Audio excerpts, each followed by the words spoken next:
GHFന്റെ പുതിയൊരു എപ്പിസോഡിലേക്ക് അവർക്ക് സ്വാഗതം. ഇന്നത്തെ നമ്മുടെ വീഡിയോ എന്ന് പറയുന്ന ഒരു കൃഷി വീഡിയോ ആണ്. അപ്പോൾ നമുക്ക് നേരെ വീഡിയോയിലേക്ക് പോകാം.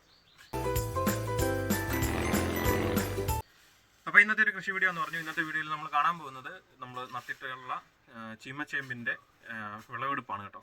പിന്നെ ചില സ്ഥലങ്ങളിൽ പാൽച്ചേമ്പ് എന്ന് പറയുമെന്ന് തോന്നുന്നു, എനിക്ക് ട്രിവാൻഡ്രം സൈഡിലൊക്കെ അങ്ങനെയാണെന്ന് തോന്നുന്നു പറയുന്നത്. നിങ്ങൾക്കറിയാമെങ്കിൽ നിങ്ങളുടെ സ്ഥലത്ത് പറയുന്ന പേരൊന്ന് കമൻറ്റ് ചെയ്തേരും, അപ്പം കൂടുതൽ ആൾക്കാർക്ക് അത് പെട്ടെന്ന് മനസ്സിലാകുന്നതാണ്. അപ്പോൾ നമ്മൾ ഈ ഒരു സ്ഥലത്താണ് ചീമച്ചേമ്പ് നട്ടിരുന്നത്. ഒരു 10 മൂടോളം മാത്രമാണ് നമ്മുടെ വീട്ടാവശ്യത്തിന് വേണ്ടിയുള്ളതാണ് വെച്ചിരുന്നത്. അതിൽ നിന്നും ഒരു മൂട് തന്നെ ഇവിടെ ഉണ്ടായിരുന്ന ഒരു മൂട് നമ്മൾ പറിച്ചു. അത് പള്ളിയിൽ നമ്മൾ ആദ്യബലത്തിന് വേണ്ടി കൊടുക്കുക ചെയ്തത് കേട്ടോ. അപ്പോൾ അതൊരു 3-3.5 കിലോയോളം നമുക്കുണ്ടായിരുന്നു. നമ്മുടെ വീട്ടിലെ എടുത്തതിന് ശേഷം 3 കിലോയോളം നമ്മൾ പള്ളിക്ക് വേണ്ടി കൊടുത്തു. അപ്പോൾ ഇതിന് ശേഷമുള്ള ആ ഒരു മൂടാണ് നമ്മളിപ്പം ഇന്ന് തുറക്കാൻ പോകുന്നത്. തുറക്കാനല്ല, അത് പറിക്കാൻ പോകുന്നത് കേട്ടോ. അപ്പോൾ ഇതിന് നമ്മൾ അടിവളം കൊടുത്ത് നട്ടേക്കുന്ന ചെടികളാണ്, അതായത് ചേമ്പാണ്. വേറെ വളങ്ങളൊന്നും നമ്മൾ ചേമ്പിനായിട്ട് കൊടുത്തിട്ടില്ല. പകരം നമ്മൾ ചെയ്ത കാര്യം എന്ന് പറയുന്നത്, ഇതൊരു തടമായിരുന്നു. ആ തടത്തിൽ നമ്മൾ പയർ നട്ടിട്ടുണ്ടായിരുന്നു. പയർ നട്ടതിൻ്റെ കൂട്ടത്തിലാണ് അതിൻ്റെ സെൻട്രൽ ഓരോ ചേമ്പ് വെച്ചാണ് നമ്മൾ വിട്ടിരുന്നത്. അപ്പോൾ പയറിന് കൊടുത്ത വളവും ഈ ചേമ്പിന് കിട്ടിയിട്ടുണ്ട്. അപ്പോൾ അതുകൊണ്ടാണ് ഈ ചേമ്പ് വേറെ വളങ്ങളൊന്നും നമ്മൾ പുതിയ വളങ്ങളൊന്നും കൊടുക്കാതെ തന്നെ നല്ല രീതിയിൽ വളർന്ന് നിൽപ്പുണ്ട്. അപ്പോൾ നമുക്ക് അതിനകത്ത് വിത്ത് എത്രത്തോളം ഉണ്ടെന്ന് മനസ്സിലാക്കാം. ഒരാൾ അവിടെ ഇരിപ്പുണ്ട്.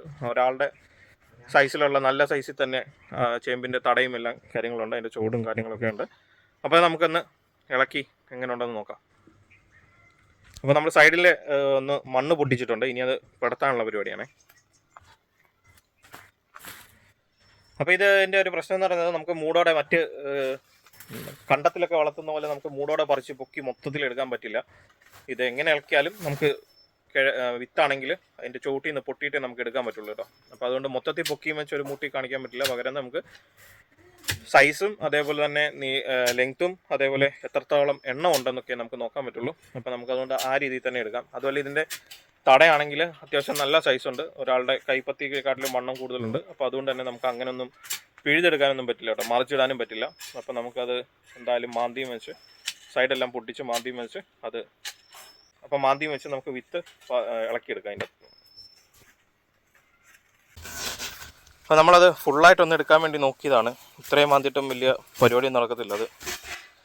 അപ്പോൾ നമുക്ക് മറിച്ചിട്ടും വെച്ച് തന്നെ കിഴങ്ങ് ഓരോന്ന്, ഈ ചേമ്പിൻ്റെ വിത്ത് ഓരോന്നായിട്ട് തന്നെ നമുക്ക് ഇളക്കിയെടുത്താലേ പറ്റത്തുള്ളൂ കേട്ടോ. അപ്പോൾ ഇതിനകത്ത് കിഴങ്ങുണ്ട്, ഇതാണ്ടുണ്ട്, ഒന്ന് ഉണ്ട് അവിടെ ഒരെണ്ണം. ഇത് രണ്ടും മണ്ണിന് മുകളിലായിട്ട് നിൽക്കുന്നതാണ്, ബാക്കി താഴോട്ടാണ്. അപ്പോൾ നമുക്കത് മറിച്ചിടാം, അതേ നടക്കത്തുള്ളൂ കേട്ടോ. നമ്മൾ സാധാരണ എപ്പോഴും ചെയ്യുന്ന പോലെ വലിച്ച് പറിച്ചെടുക്കാനൊന്നും പറ്റുന്നില്ല. ഒന്നുണ്ടോ,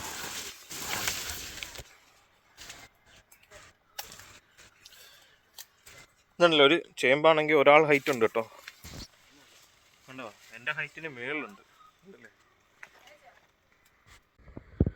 അപ്പോൾ തന്നെ നമ്മളങ്ങനെ മറിച്ചിട്ടു കേട്ടോ. അത്യാവശ്യം നല്ല ഹെവിയാണ് അത്. നമ്മൾ സാധാരണ വിചാരിക്കുന്ന പോലെ നമുക്ക് പെട്ടെന്ന് മറിക്കാൻ പറ്റത്തില്ല. അപ്പോൾ നമ്മളിവിടെ നിന്ന് കിഴങ്ങ് അതിൻ്റെ അകത്ത് ചുവട്ടിലുണ്ടായിരുന്നത്, കിഴങ്ങല്ല, ഇനി കിഴങ്ങെന്ന് പറഞ്ഞ് ബഹളം വെക്കണ്ട, വിത്ത്, ചേമ്പും വിത്ത് നമ്മളിപ്പോൾ ഇതിൻ്റെ അകത്തോട്ട് കളക്ട് ചെയ്തുകൊണ്ടിരിക്കുകയാണ്.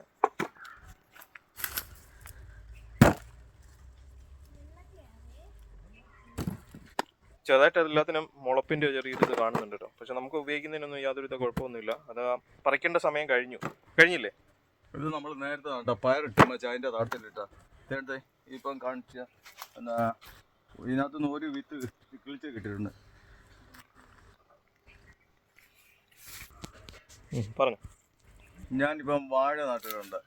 വാഴ നട്ടതിൻ്റെ ഇടയ്ക്കോട്ട് ഇപ്പം ഇതുപോലെ കിട്ടുന്ന വിത്തുകളൊക്കെ ഞാനിപ്പം അങ്ങ് നടും. വാഴയ്ക്ക് വെള്ളം ഒഴിക്കുന്ന തൊട്ട് ഇതിനെ ഇച്ചിരി വെള്ളം ഒഴിക്കും. അന്നേരം നമുക്ക് നേരത്തെ ഇത് കിളയ്ക്കുകയും ചെയ്യാം, നല്ല വിളവ് കിട്ടുകയും ചെയ്യും. ഇതിപ്പം തന്നെ ഞാൻ പയറിട്ടപ്പം നട്ട ചേമ്പാണ്. പയറിട്ട എങ്ങനെയാണെന്ന് വെച്ചാൽ ഇതുപോലെ ചെറിയ തടമെടുത്ത് മറ്റേ ഇതിനകത്ത് ആട്ടുമ്പുഴുക്ക ഇട്ട് അതിൻ്റെ മണ്ടയ്ക്ക് ചപ്പെല്ലാം കൂടെ വാരിയിട്ട് വെച്ച് മൂടിയും വെച്ച് അതിൻ്റെ മണ്ടയ്ക്കാണ് പയറിൻ്റെ തൈ പാകി കിളിപ്പിച്ച് നട്ടത്. ആ തൈ നടുമായിരുന്നോ അതോ പയറിടുമായിരുന്നോ? തൈ നടുമായിരുന്നു തോന്നുന്നു. തൈ നട്ട ഏതായാലും കൊള്ളാം. അതിൻ്റെ ഇങ്ങനെയാണ് ഞാൻ ചെയ്തത്. അതിൻ്റെ നടുക്കോട്ട് ഓരോ വിത്ത് ഇതുപോലെ പൂള് വെട്ടി നട്ടു.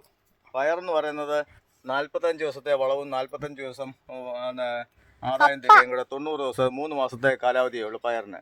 അത് കഴിഞ്ഞാൽ ഉടനെ ഇത് പയറും പറിച്ച് മാറ്റി കഴിഞ്ഞാൽ ഉടനെ ചേമ്പിന് നമുക്ക് വളം ചെയ്യാം. പക്ഷെങ്കിൽ ഞാൻ അന്ന് ആ പയറിനിട്ട വളം മാത്രമേ ഇതിന് ചെന്നിട്ടുള്ളൂ, അല്ലാതെ വേറെ ഒരു വളവും ചെയ്തിട്ടില്ല. ഇപ്പം കിളയ്ക്കാനാണ് ഞാൻ വന്നത്. ഇപ്പം ഇതുപോലത്തെ തെങ്ങ് നടുകയാണ് ഞാൻ ഇപ്പോഴേ തന്നെ. നമ്മൾ പൂള് വെട്ടി നട്ട പീസ് ഇതിൻ്റെ അകത്തുണ്ട്. അതിൻ്റെ മുകളിലോട്ടാണ് കിളുത്തിരിക്കുന്നത്. അപ്പോൾ നിങ്ങൾ ചിലവർ പറയാം, നമ്മൾ ചീമച്ചേമ്പ് നടുന്ന വീഡിയോ ചെയ്തതിൻ്റെ അകത്ത് ചിലവർ പറഞ്ഞിട്ടുണ്ട് ഇതിൻ്റെ വിത്താണ് നടുന്നതെന്ന്. അത് കാണിച്ചു തരാം. ഈ സാധനമാണ് കഴിഞ്ഞ വർഷം നട്ടത്. ഇതിലാണ് മേപ്പോട്ട് മൂളം വന്ന് നമുക്ക് ചെടിയായത്. അപ്പം ചിലർ പറയാറുണ്ട് ഇത് വിത്താണ് നടുന്നതെന്ന്. കണ്ണൻ ചേമ്പിൻ്റെ നമ്മൾ വിത്ത് നടും, പക്ഷേ ചീമച്ചേമ്പിന് നമ്മൾ ഈ തടയില്ലേ, വിത്ത് നടും. അല്ല, ഈ തടയാണ് നമ്മൾ നടുന്നത്. പക്ഷേ ഇതിൻ്റെ കൂട്ടത്തിൽ നിങ്ങൾക്ക് വിത്ത് വേണമെങ്കിലും നടാം, തട വേണമെങ്കിലും നടാം. അപ്പോൾ ചീമച്ചേമ്പിൻ്റെ കൂടുതലും നല്ല ഞങ്ങൾ ചെയ്യാറുള്ളത് തടയാണ്. വിത്ത് നമ്മൾ ആവശ്യത്തിന് എടുക്കുകയും സെയിലിന് വേണ്ടിയൊക്കെ എടുക്കും. എന്നിട്ട് തടയാണ് നമ്മൾ നടാൻ വേണ്ടി ഉപയോഗിക്കുന്നത്. നിങ്ങൾക്ക് ഇഷ്ടമുള്ള എന്താണോ നിങ്ങൾക്ക് അതുപോലെ തന്നെ ചെയ്യാം. കണ്ടില്ലേ, തടയാണ് നട്ടിരിക്കുന്നത്. അപ്പോൾ നിങ്ങൾക്ക് ഞങ്ങളുടെ ഒരു ചെറിയ വിളവെടുപ്പ്, ചീമച്ചേമ്പിൻ്റെ വിളവെടുപ്പ് വീഡിയോ നിങ്ങൾക്ക് ഇഷ്ടപ്പെട്ടു എന്ന് കരുതുന്നു. അപ്പോൾ മറ്റൊരു കാർഷിക വീഡിയോ ആയിട്ട് നമുക്ക് വീണ്ടും വരാം. അതുവരേക്കും ബൈ ബൈ. അതിന് മുമ്പ് ഈ ചാനൽ ആദ്യമായിട്ടാണ് നിങ്ങൾ കാണുന്നതെങ്കിൽ ഗ്ലോറി ഫാം ഹൗസ് എന്ന് പറഞ്ഞ ഞങ്ങളുടെ ചാനൽ ഒന്ന് സബ്സ്ക്രൈബ് ചെയ്ത് വെച്ചേക്കുക. തൊട്ടടുത്ത ബെൽ ഐക്കൺ കൂടി പ്രസ് ചെയ്യുക. അങ്ങനെ വരുമ്പോൾ ഞങ്ങളിടുന്ന കൃഷി സംബന്ധമായ വീഡിയോകളൊക്കെ നിങ്ങൾക്ക് വളരെ പെട്ടെന്ന് തന്നെ നോട്ടിഫിക്കേഷനായി ലഭിക്കുന്നതാണ്. അപ്പോൾ അതിൻ്റെ കൂടെ ഓൾറെഡി ഒന്ന് ഇനേബിൾ ചെയ്ത് തരിക കേട്ടോ, എങ്കിൽ മാത്രമേ അത് ലഭിക്കത്തുള്ളൂ. അപ്പോൾ നമുക്ക് മറ്റൊരു വീഡിയോ ആയിട്ട് വീണ്ടും കാണാം. അതുവരേക്കും ബൈ ബൈ.